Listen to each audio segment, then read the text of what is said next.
Welcome. So this is our little sequence that is good for mobility for arthritic knees, for bringing synovial fluid to the joints, for increasing range of motion and mobility.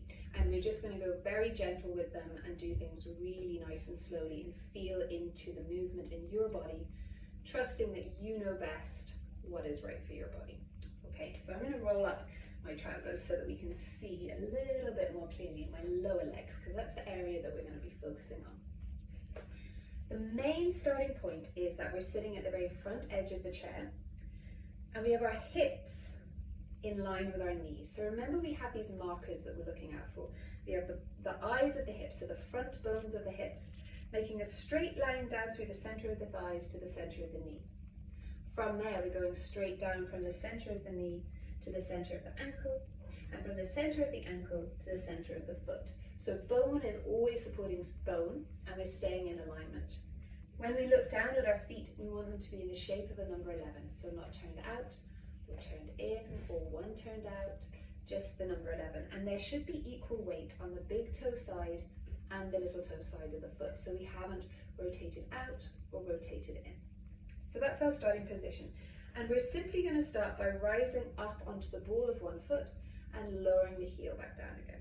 So rising up onto the ball of the foot and the heel is coming back down. I'm just going to show you that sideways. You're going to keep your foot forwards, but all I'm doing is rising the heel and lowering the heel. And you may not be able to raise your heel as much as I am straight away, but don't worry about that. Just rising and lowering that heel.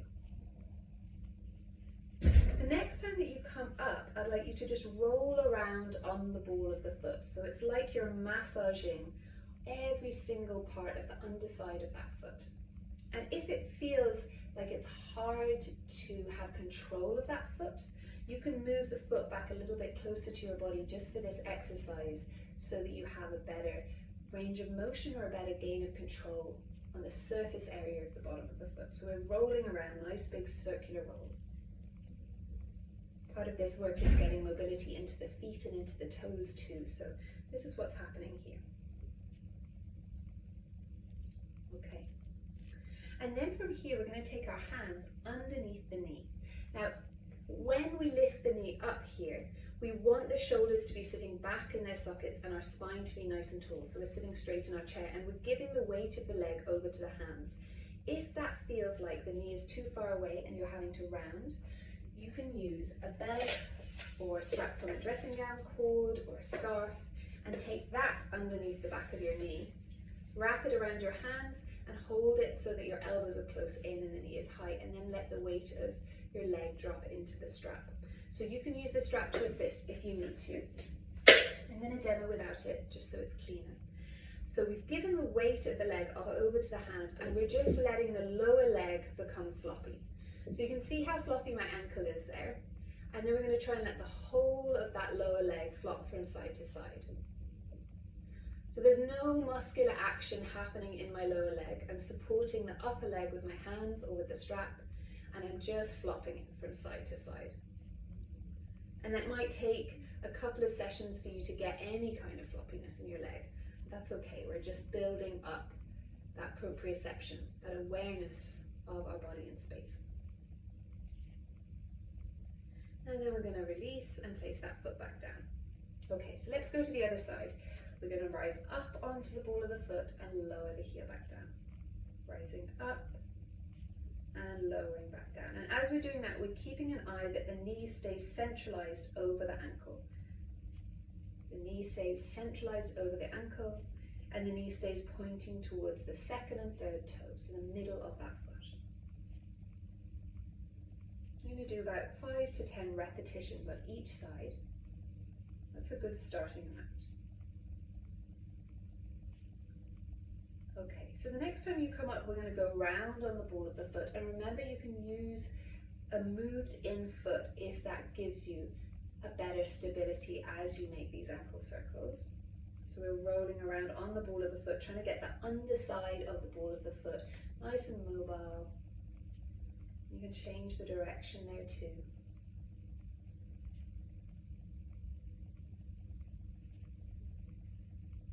then we'll come back to the center.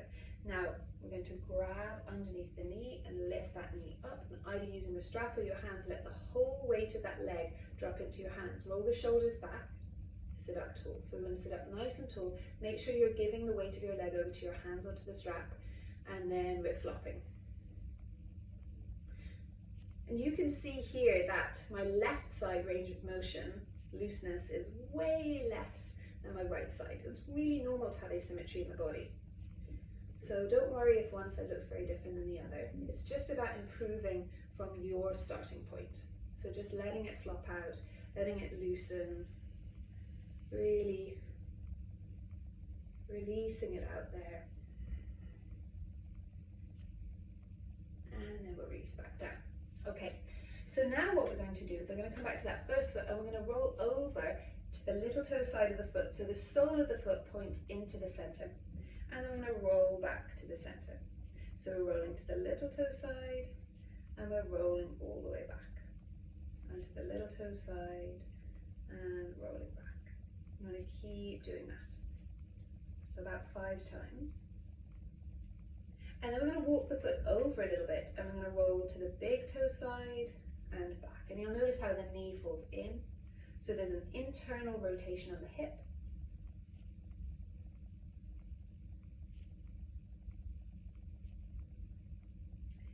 Now after your 5th one, I'm going to let you just let that knee drop in and drop down. I need to place your hands on the crease of your hip and just press down gently on the crease of the hip and take 2 big breaths here, encouraging the lower leg to soften.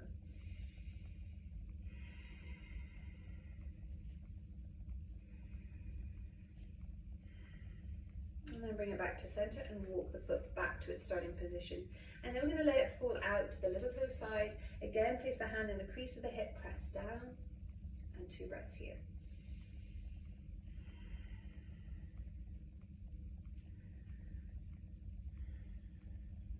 And come back to the center.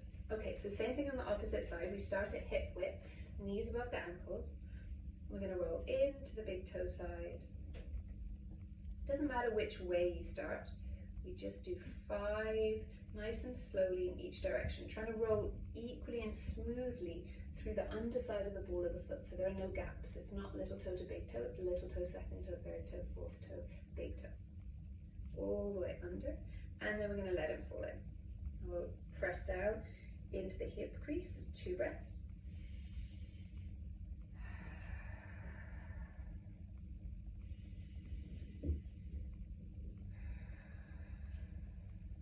And release.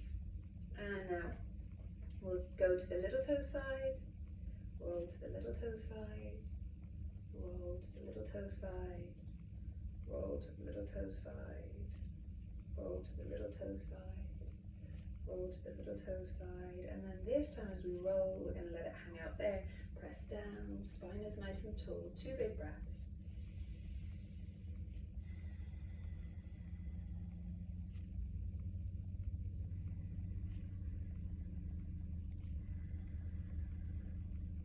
And come back to the center. Okay, so sitting up nice and tall again. So the next thing that we're going to do is come back to that right leg. And we're going to point the toes to straight like a ballerina, and then flex the foot, toes towards your face, and come back down and in. And pointing the toes to straight, and flexing them as you come back in. And pointing them to straight, and flexing them, come back in. Spine nice and tall, pointing them to straight, and flex and come back in. And you can start with 5 and work up to 10. We'll just do 5 for today.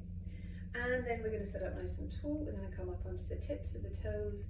We're going to lift that knee again and we're going to circle, circle, circle, circle, circle, and back the other way. Circle, circle, circle, circle, circle, and release.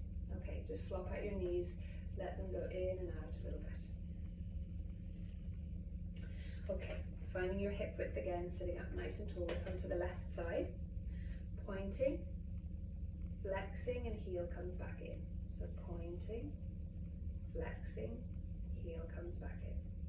Pointing, flexing, heel comes back in. Pointing, flexing, heel comes back in. Last time, pointing, flexing, heel comes back in, sit up nice and tall, and then we'll take it up and we'll go 1, 2, 3, 4, 5, other direction, 1, 2, 3, 4, 5, bring it down, flop them side to side. And then the very last thing we're going to do is walk the feet together. And this time you can walk them just one place closer so that the ankles are just a slightly further back from the knees. And you're going to lean forwards on your chair and you're just going to take some nice knee circles. So you're describing a circle with your knees, and obviously your ankles and your toes are all moving too. These nice big knee circles. And then change the direction.